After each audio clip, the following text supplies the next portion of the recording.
Rel- rel- Relax and take note.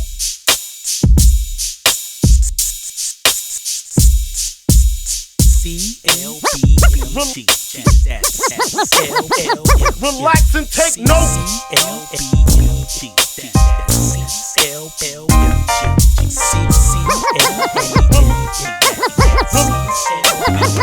Relax and take note.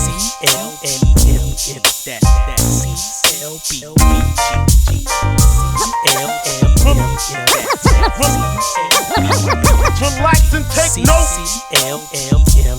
All right. The name is DelMan, aka Four Eyes, the Ugly Professor. This is DEL. And I'm doing a review of the new Joey Badass is Lonely at the Top. That is the title of the album. This review is done on behalf of Old Heads Network. All right, Joey Badass has 4 studio albums.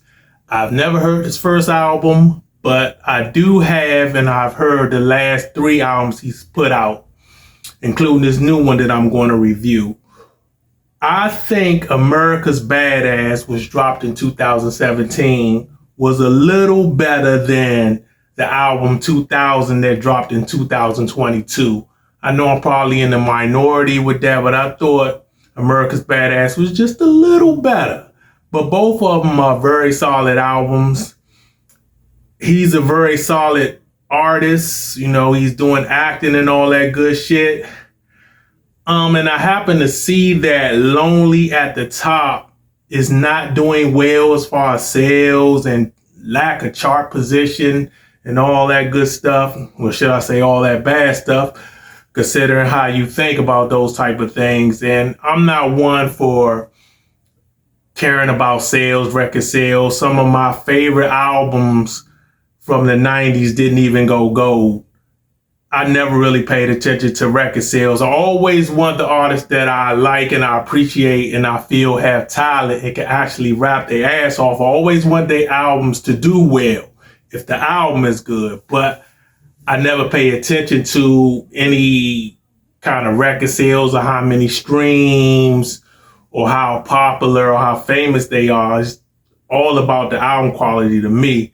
So when I happened to see that on my timeline, it did jump out to me because I thought he would do better. And the album deserves to do better. Not a great album, but it's definitely a very solid output of music. So that's disappointing that he didn't do as well as people projected he would. It was people, and this is not in hindsight, around I think the beginning of this year when he was taking like shots at K-Dot, at Kendrick, and people on eyes and minds and ears, and he was going back and forth with a few West Coast rappers at the time. People were saying on like podcasts that I listened to that he should have dropped then. They were saying that back then. They said, this is the time to drop. Strike while the iron is hot, while your name is buzzing, while this drama and controversy about is he going at Kendrick and him going back and forth with a few of those West Coast rappers. That's when people were saying he should have dropped.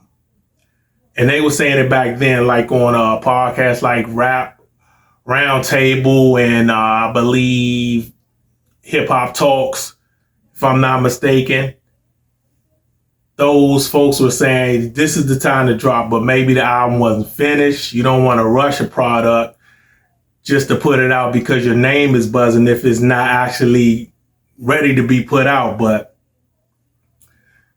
I guess they were saying this is too long of a break between when your name was buzzing until now when you dropped the new album. They saying that was too far of a gap in between that time. So maybe they have a point. Maybe it would have did better if the album actually dropped around that time or not too long after that time, should I say. And my guy, Charles Brown, he was doing a video on how bad the album sales were for Lonely at the Top.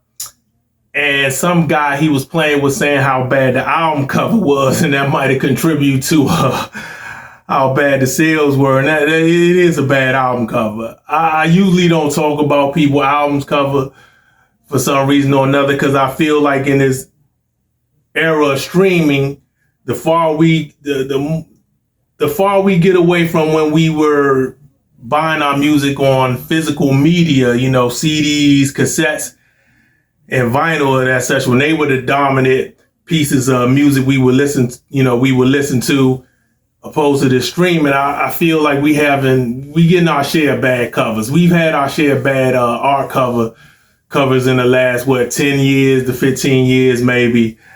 Not to say it wasn't bad album covers back in the 90s and 2000s, but being that more artists are putting out their music independently or on small independent labels, they don't have an art department or department dedicated to that sort of thing. So people are just not putting much thought as they used to. This is just my opinion, what I see, my observation. They not putting as much thought into their art covers as they used to back in the day, in my opinion.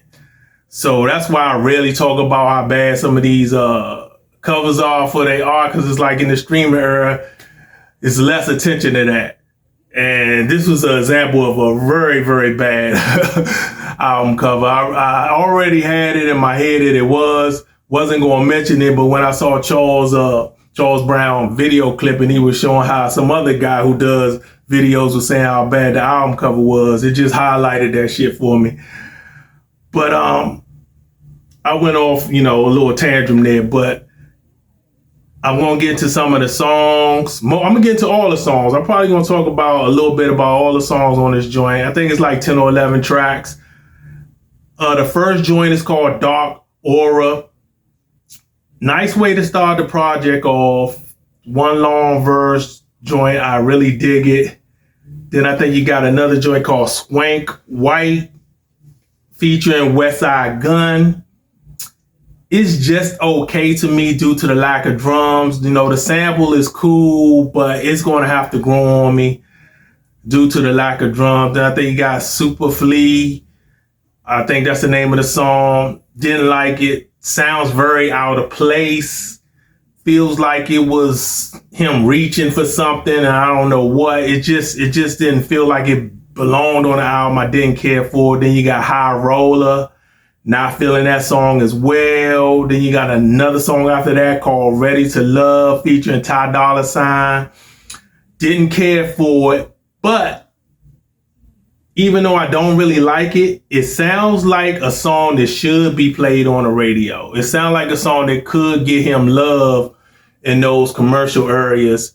It didn't work for me, but I can see it working for the females and other folks. So maybe that's a joint he might want to think about putting out as a single, doing a video for, pushing that joint. I don't know. So you had 3 tracks in a row that I didn't like, but it gets back on track with a song called BK's Finest featuring Rome Streets and another guy. I forgot the other guy that's featured on the joint, but he does his thing, no disrespect. And it's produced by Static Selector. That's one of my favorite producers. I like Static Selector. So I think he did a lot of production on Joey Badass' previous album, 2000. I think he only does 2 tracks on his new album, if I'm not mistaken. Then you got another joint called Underwater, which is one of my favorite songs on the album. I really dig this song.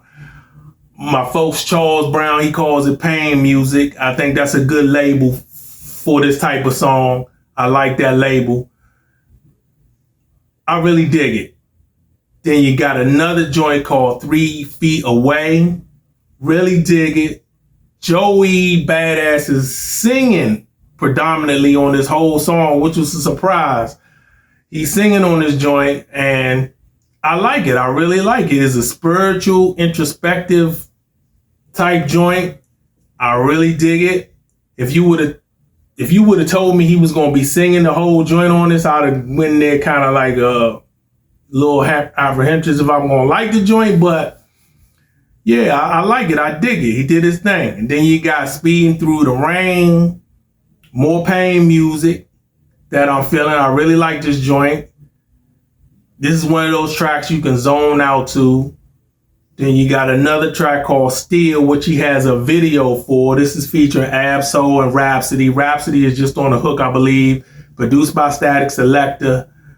I really dig this joint. Then you got another song that ends the album called Lonely at the Top. I dig the use of Guru from the legendary group Gang Starr. Rest in peace to Guru. He takes a hook quote from Guru from Gang Starr from their album, A Moment of Truth. And he does that hook over for this joint, which I really appreciated. It's a cool song overall. Has a strong jazz sound to it with horns and pianos. It's a cool song. Not one of my favorite joints on the album, but it's a cool way to end the joint off. So the album starts off a little shaky, but it ends pretty strong in my opinion. You know, you got those three very strong songs with Underwater, 3 Feet Away, and Speeding Through the Rain. I really love those songs. They kind of make up for the other 3 songs that I didn't care for. So I would give this joint a B. I give it a B. It deserves a little more love than it's getting. Definitely not a bad project. Still waiting for him to put it all together though, as far as like an album, making a borderline or classic album. I think he has it in him to make a borderline classic or classic album. He just seems to be in that very solid range when it comes to album making so far in his career. But I think he has the potential to make something really special.